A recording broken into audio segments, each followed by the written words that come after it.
Duraikanna sir, வணக்கம் sir. இந்த அதிமுகவில் தற்போது துரைக்கண்ணா சார், இந்த அதிமுகவில் நீங்கள் ஒரு எம்ஜிஆர் காலத்திலிருந்தே அதை தொடர்ச்சியாக 1977களிலிருந்தே நீங்கள் தொடர்ந்து அந்த கட்சியில் ஏற்படக்கூடிய பல்வேறு வளர்ச்சிகள் மற்றும் பல்வேறு பிளவுகள் பிரச்சனைகளை தொடர்ந்து நீங்கள் கவனிச்சுக்கிட்டு வர்றீங்க. தற்போது ஏற்பட்டுள்ள இந்த பிரச்சனை என்பது ஒரு 9 முறை சட்டமன்ற உறுப்பினராக இருந்த செங்கோட்டையன் மற்றும் எம்ஜிஆர் காலத்திலேயே மாவட்ட செயலாளராக இருந்தவர்.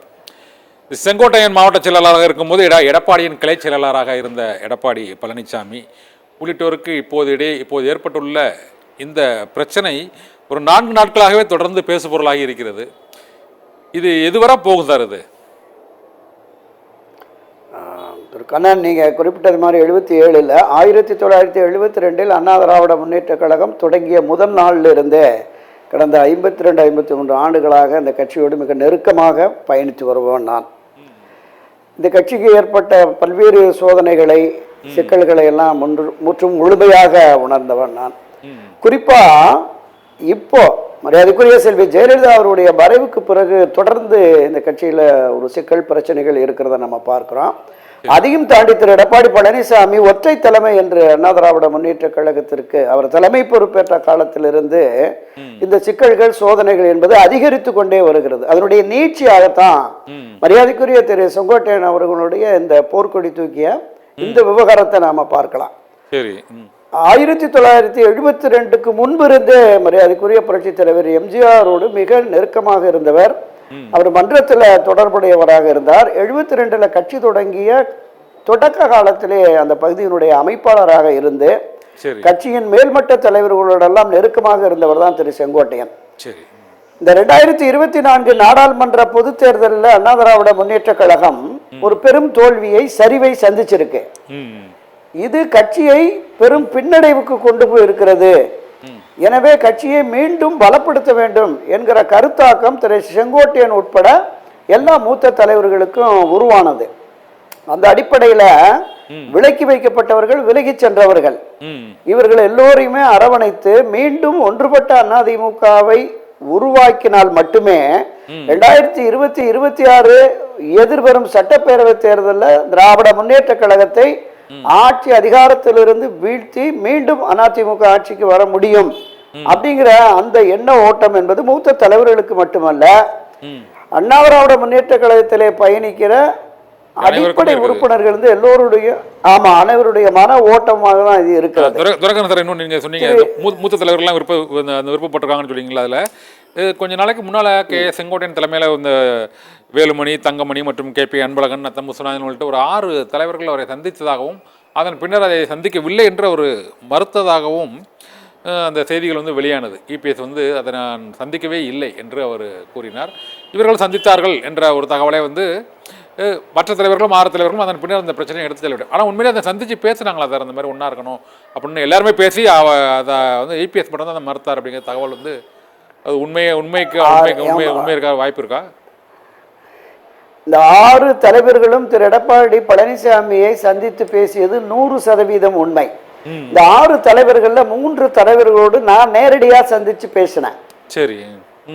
ஒரு தலைவர் அங்கு நடைபெற்ற அந்த சம்பாஷணைகள், விவாதங்கள், வலியுறுத்தல்கள் எல்லாவற்றையுமே என்னிடம் 90-99% அங்க நடந்த விஷயங்கள் எல்லாம் என்கிட்ட சொன்னாரு, பகிர்ந்துகிட்டார். சரி சரி.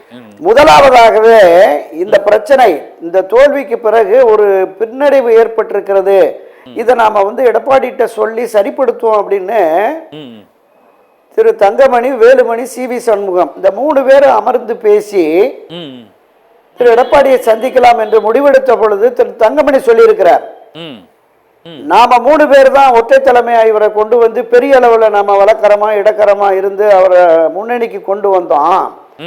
நாமளே போய் பேசினோம்னா அவர் ஒரு மாதிரி இரிட்டேட் ஆயிடுவார் எடப்பாடி பழனிசாமி. அதனால மூத்த முன்னோடிகள் இன்னொரு 2-3 பேரை நம்ம சேர்த்துக்கோன்னு சொல்லிட்டு திரு தங்கமணி பேசியிருக்கிறார். யார்கிட்ட?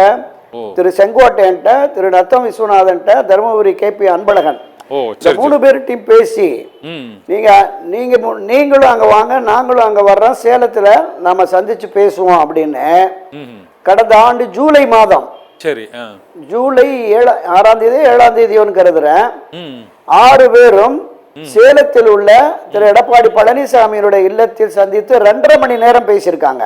ஓ சரி. அரசியல் கள யதார்த்தம், கட்சிக்கு ஏற்பட்டிருக்கிற பின்னடைவு, இதுவரைக்கும் இந்த 52 ஆண்டு கால அண்ணா திராவிட முன்னேற்ற கழகத்திலே வரலாற்றில் இல்லாதவருக்கு தொடர் தோல்வியை சந்திச்சிருக்கிறோம்.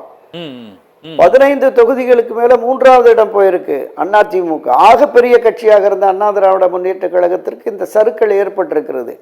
7 தொகுதியில கட்டுத்தொகையை இழந்திருக்கிறோம். ஒரு தொகுதியில 4வது இடம் போயிருக்கு.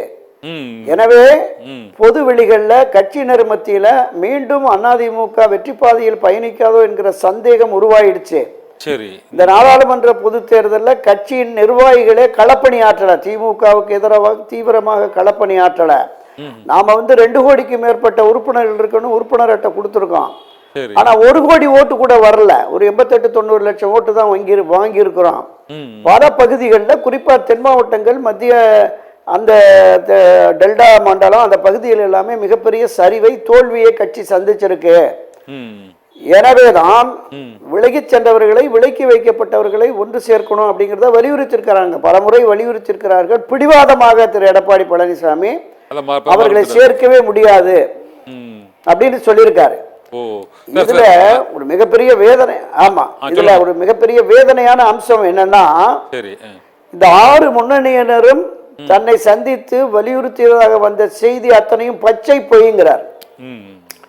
ஒரு அரசியல் கட்சியை தலைமையேற்று வழி நடத்துகிற ஒரு தலைவர், அந்த தலைவரை எந்த அடிப்படையில் நம்பி பயணிப்பது என்கிற சந்தேகத்தை பொதுவெளியில் அவர் உருவாக்கிட்டார். இந்த திரு எடப்பாடி பழனிசாமியினுடைய இந்த பேட்டிக்கு பிறகுமே 1-2 தலைவர்கள் நான் சந்திச்ச போது தன்னுடைய வேதனையை அவர்கள் பகிர்ந்து கொண்டார்கள். எப்படிங்க இவரை நம்பி நாங்க பயணிக்கிறது? நாங்க சந்திச்சு இத நீங்க இன்னொரு பார்க்கணும். திரு செங்கோட்டையன் ஒரு நாளிதழ்லையும் ஒரு யூடியூப் சேனல்லையும் பேசுற போது சொன்னாரு, ஆமா அந்த முயற்சியை நாங்க எடுத்தோம், தொடர்ந்து இந்த ஒருங்கிணைப்புக்கான முயற்சியை எடுப்போம் என்று பேசியிருக்கிறார். ஆனால் திரு எடப்பாடி அவர்கள் இதை பொதுவெளியில் மறுத்ததோட இந்த 6 பேருடைய முக்கியத்துவத்தை குறைப்பதற்கான வேலைகள்ல இறங்கிட்டாருங்க.